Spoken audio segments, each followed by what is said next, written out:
I'm going to make baghali polo. It's a Persian dish that's made with the lama bean.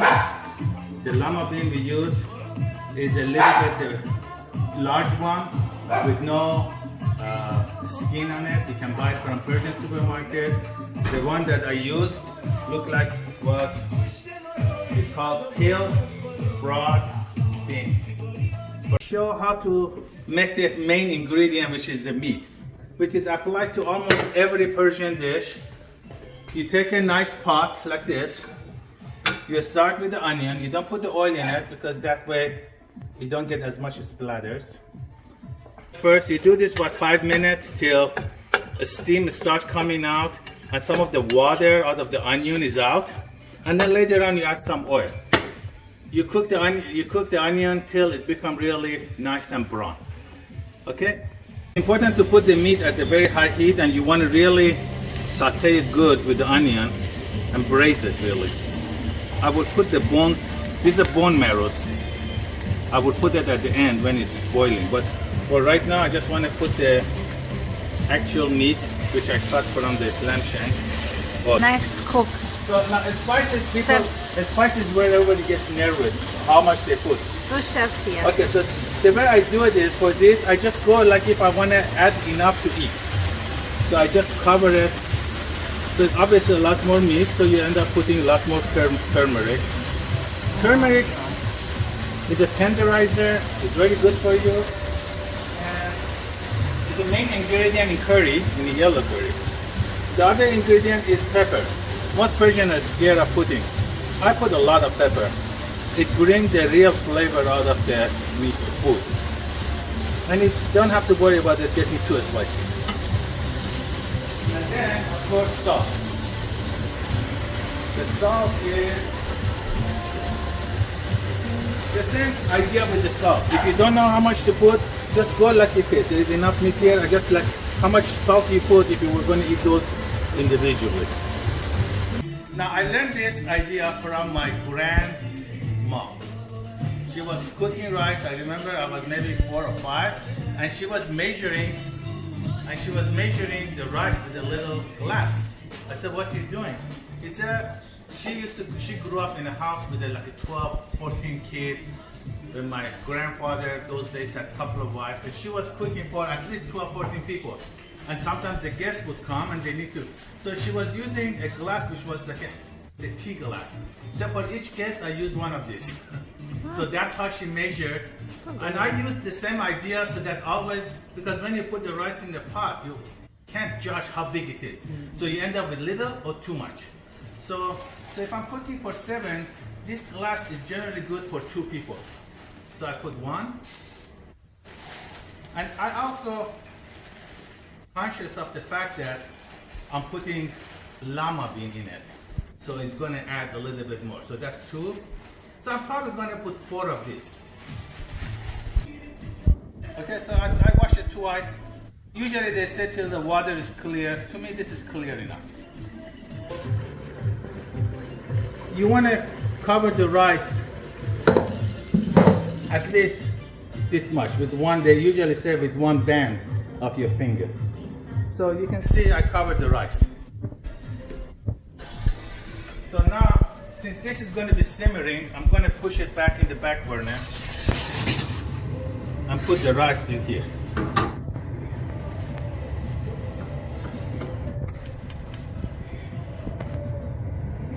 And you can see this is, you want to keep an eye on it.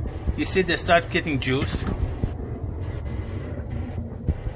Okay, this part of it is the most critical part of making Persian food. How to make the rice, how to mix the dill, how to mix the lama bean with it, and how to put it back and simmer. And of course, don't forget the most valuable part of Persian dish, the bottom, which we call tadig. And you put the rice or lavash or whatever you want to put on the bottom. This is what you die for. Yes. Okay. My supporters, I won't get inspired to cook if I don't get beautiful girls around.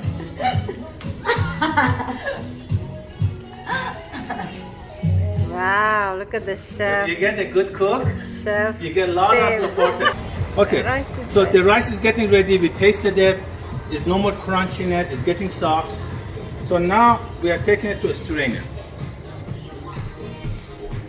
The strainer is right here. I just dump in it. Use a cold water only. I rinse the water so I get all the rice out of the pot. And then I put a little bit here, I'll show you why.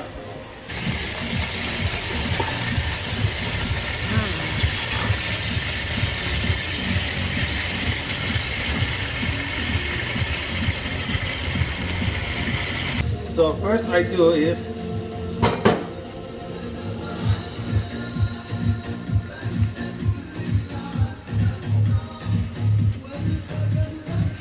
then I will add some of this fresh dill.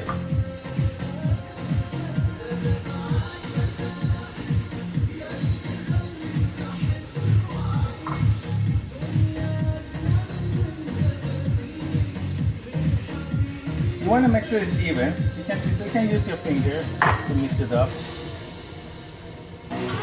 Now I'm going to put the rice in there. There's no special trick. The rice is ready, and this is cooking. You see the water is all gone. You see that?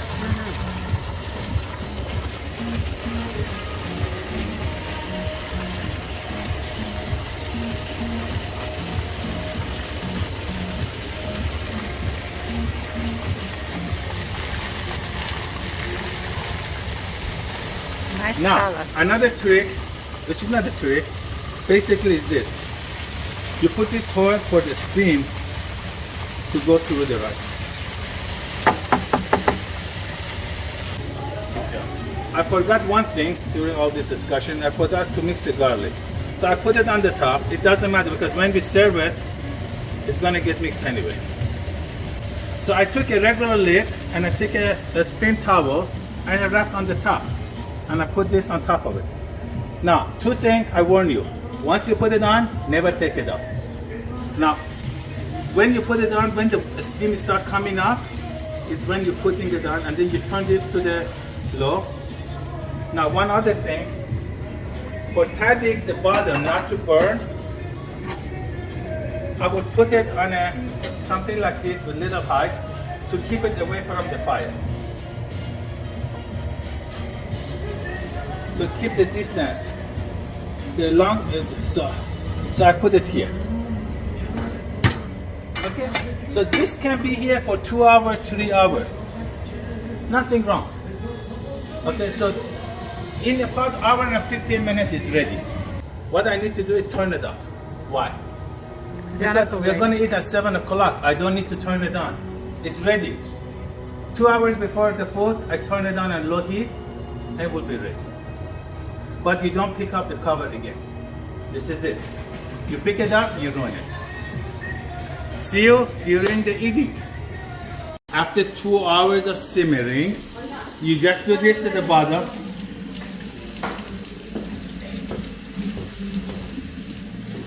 Okay?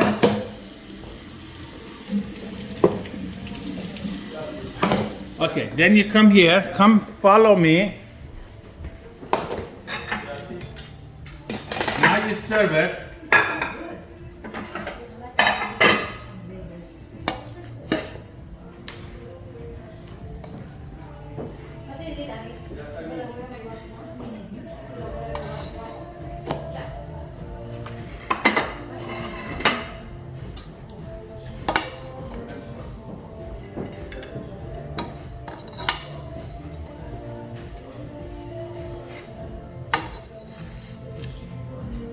You see the tahdig, you go here. You can put it on top of it. No, it's okay. I put the tahdig here. People, this is the tahdig. Wow. Look at Ali's mouth. Huh? Look at Ali's mouth. Show his face. See how what is it means to be salivating. I think he stole food. Huh? I think he stole some food. He stole some food? You stole some of the tahdig, you freaking. What do you mean? This meat is so delicious. You can eat your finger right along with it. You know, this baghali polo is. This baghali polo. This is the best baghali polo ever. Maybe in the history of the world. Maybe ever. That's fake There's no news. baghali polo like this ever in the world. You know what I mean? Fake Thank news. you. Okay, let's show the plates are getting empty. You finally got the hug you wanted, huh? Plates are going to be empty. No more I'm food. happy. I'm so happy. You think your mom could cook? After 14 days quarantine, some happy people around Good, but not like this. with all What's the spread. best one? Peynir or artichoke? In Persian food, Yeah. I think her game is the best. I like her game. Yeah? I like her or sabzi or artichoke.